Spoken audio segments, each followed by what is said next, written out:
মৰিয়নিত OLXৰ জৰিয়তে দুখন বাহন বিক্ৰী কৰিবলৈ গৈ প্ৰবঞ্চনাৰ বলি হ'ল এজন যুৱক। দুমাহে মৰিয়নি আৰক্ষীৰ পৰা সঁহাৰি নোপোৱাৰ অভিযোগ তুলি উপায়ুক্তৰ হৈ সংবাদ মাধ্যমৰ কাষ চাপিছে যুৱকগৰাকীয়ে।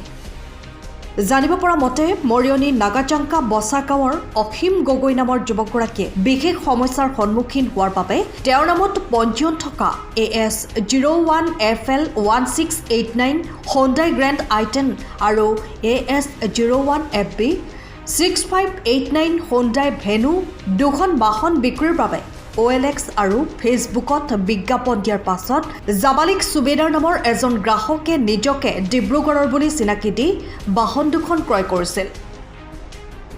উল্লেখ হয় যে বাহন দুখন ক্ৰয় কৰাৰ বিনিময়ত চেকৰ একাউণ্টত নাছিল কোনো টকা। পৰৱৰ্তী সময়ত জাবালিক সুবেদাৰ নামৰ গ্ৰাহকগৰাকীয়ে এটা প্ৰবঞ্চক বুলি জানিব পাৰি বিপদত পৰিছে অসীম গগৈ নামৰ যুৱকগৰাকী। ইতিমধ্যে প্ৰবঞ্চকটোৱে বাহন দুখন হোজাই জিলাত বিক্ৰী কৰা বুলি জানিব পৰা গৈছে। বাহন দুখনৰ গৰাকী অসীম গগৈয়ে উপায়ুক্তৰ হৈ মৰিয়নি আৰক্ষীৰ কাষ চাপে যদিও মৰিয়নি আৰক্ষীয়ে কোনো সঁহাৰি নিদিয়াত যোৰহাট আৰক্ষী অধীক্ষকক এই বিষয়ে অৱগত কৰিছে। দুমাহীয়া আৰক্ষীৰ পৰা কোনো সঁহাৰি নোপোৱাত অৱশেষত সংবাদ মাধ্যমৰ সহায় ল'বলৈ বাধ্য হৈছে যুৱকগৰাকী। মোৰ দুখন গাড়ী আছিলে, এখন Hyundai Venue, এখন নিয়ছ। মোৰ অল প্ৰব্লেম এটাৰ কাৰণে মোৰ নিজৰ আৰ্থিক ঘৰুৱা প্ৰব্লেম এটাৰ কাৰণে মই গাড়ী দুখন বিকিবলগীয়া হ'ল। বিকিবলগীয়া হোৱাত মই এডভাৰটাইজ দিছিলোঁ OLXত আৰু ফেচবুক মাৰ্কেটপ্লেছত। তো গাড়ী দুখন এড দিয়াৰ পাছত এজন যুৱকে ফোন কৰিলে, জাবালিক সুবেদাৰ নামৰ, ডিব্ৰুগড়ৰ পৰা। তেখেত ডিব্ৰুগড়ৰ পৰা ক'লো বুলি ক'লে, ডিব্ৰুগড়ৰ পৰা খবৰ কৰি মোক সুধিলে ঘৰ ক'ত কি কথা। মই ক'লোঁ মৰিয়নি তেনেকৈ। তেখেত আহিলে পিছদিনাখন, আহি পিনে গাড়ী দুখন চাই মেলি এখন গাড়ী সিদিনাখন নিয়াৰ সিদ্ধান্ত কৰিলে। নিয়ছখন আজি লৈ যাওঁ, তেখেতে ক'লে ৰিফাইনেন্স কৰি গাড়ী বিকো বুলি। নিয়ছখন ছেম ডেট লৈ গ'ল, এখন মোক চেক দি থৈ গ'ল, এখন ব্লেংক চেক দি থৈ গ'ল, আপুনি ফাইনেন্সত দিব বুলি। এমাউণ্ট তাত ভৰা নাই, মানে ফাইনেন্সত যিমানটো আছে সেইটো দিবৰ কাৰণে এখন চেক দি থৈ গ'ল। টোটেল এমাউণ্টটো গম পোৱা নাযায়। তাৰপিছত আৰু এসপ্তাহৰ পিছত আকৌ এইখন গাড়ী নিবলৈ আহিলে তেখেত। অহাৰ টাইমত কি হ'ল, তেখেতে মহিন্দ্ৰা ফাইনেন্সত সোমাই চেক দুখন দি থৈ আহিলে। যিমানটো এমাউণ্টৰ দুখন গাড়ী যিমানটো এমাউণ্ট চেক দি থৈ আহিলে। দি থৈ আহি মোৰ পৰা গাড়ীখন গুচি গ'ল। লৈ গুচি যোৱাৰ পিছত তেখেতে মানে চেকখন যেতিয়া বাউন্স হ'ল মই খবৰ পালোঁ, মানে চেক দুখন বাউন্স হ'ল তেখেতৰ, মানে গাড়ী দুখন নিয়াৰ পিছত চেক দুখন বাউন্স হ'ল। বাউন্স হোৱাৰ পিছত মই তেখেতক কণ্টেক্ট কৰিলোঁ, তেখেতে মান্তি নহ'ল, মানে চেক দুখন বাউন্স হোৱা নাই বুলি। তো মোৰ সন্দেহ বজাত মই বেংকলৈ গ'লোঁ, বেংকত গৈ চেক কৰালোঁ, সেইটো একাউণ্টত ছমাহ ধৰি পইচা নাই সেই তাৰ একাউণ্টটোত। এক্সিছ বেংকৰ চেক হয়, ডিব্ৰুগড় ব্ৰাঞ্চ, যিহেতু তেখেত ডিব্ৰুগড় বুলি কৈছিলে, ঘৰ ডিব্ৰুগড় ব্ৰাঞ্চ। চেককেইখন হেৰি কৰাৰ পিছত খবৰ কৰাৰ পিছত চেককেইখনৰ কোনো মানে ছমাহ ধৰি পইচা নাই বুলি ক'লে। মৰিয়নি ব্ৰাঞ্চত মই এক্সিছ বেংকত গৈ পিনে খবৰ কৰিলোঁ, যিহেতু এক্সিছ বেংকৰ চেক আছিল, একাউণ্টত পইচা নাই বুলি ক'লে। তো তেখেতক তাৰপিছত দুনাই কোৱা হিচাপত তেখেতে আকৌ চেক লগালে, দুনাই দুবাৰো চেক লগালে। সেইখন চেকো বাউন্স হ'ল। তাৰপিছত সেই চেক বাউন্স হোৱাৰ পিছত তেখেতৰ কোনো কণ্টেক্ট নাইকিয়া হ'ল। আৰু এতিয়া প্ৰব্লেম হৈছে মোৰ কি, গাড়ীখন এতিয়া ফাইনেন্সত আছিলে, তো EMI বাঢ়ি গৈ আছে দিনক দিনে, কাৰণ আজি দুমাহ হৈ গ'ল মোৰ। কোনো মানে এতিয়া মই উপায় পোৱা নাই।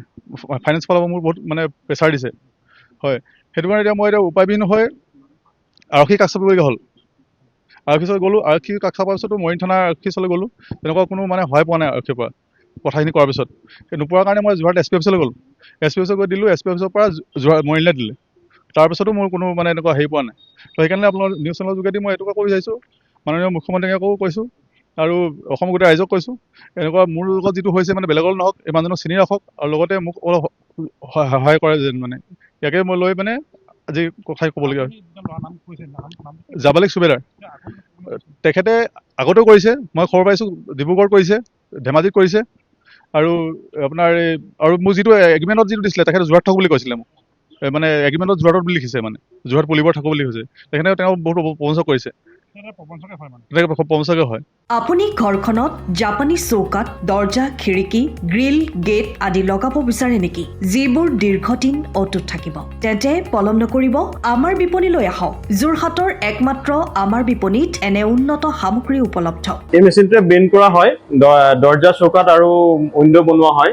বাকী আমাৰ গেনব্লাইজত হয়, এইবিলাক আমাৰ ঠিকনা শ্ৰীৰাম এলুমিনিয়াম চেণ্টাৰ DCB তিনিআলি তৰাজান যোৰহাট 785006 যোগাযোগৰ নম্বৰ 8638967754 অথবা 9401552548 পাল্লা বনোৱা আছে এইটো গেলভেনাইজৰ হয় এইটো প্ৰেছ ষ্টীল বুলি কয় গেলভেনাইজৰ উইণ্ডো হয় ইয়াত ষ্টীলৰ এইবিলাক গ্ৰিল দিয়া আছে এক্সট্ৰাকে গ্ৰিল প্ৰয়োজন নাই গ্ৰিল চব লাগি গৈছে আৰু ইফালে মস্কিটো নেটো দিব পাৰে এইটো মস্কিটো নেট এফালে বেক চাইডে মস্কিটো নেটৰ পাল্লা আছে পকাত নি পিনে ঘৰটো আৰম্ভ কৰোঁতে লৈ যাবলগীয়া হয় তেতিয়া পকাত দি দিলে মানে ইয়াত ঢেলাই সোমাই যাব মছলা সোমাই যাব বালি মছলাটো ভৰাই দিলে মানে মজবুত হৈ যাব ইয়াৰ সময়ৰ খবৰ সময়ত পাবলৈ ফলো কৰক টাইম অফ আছাম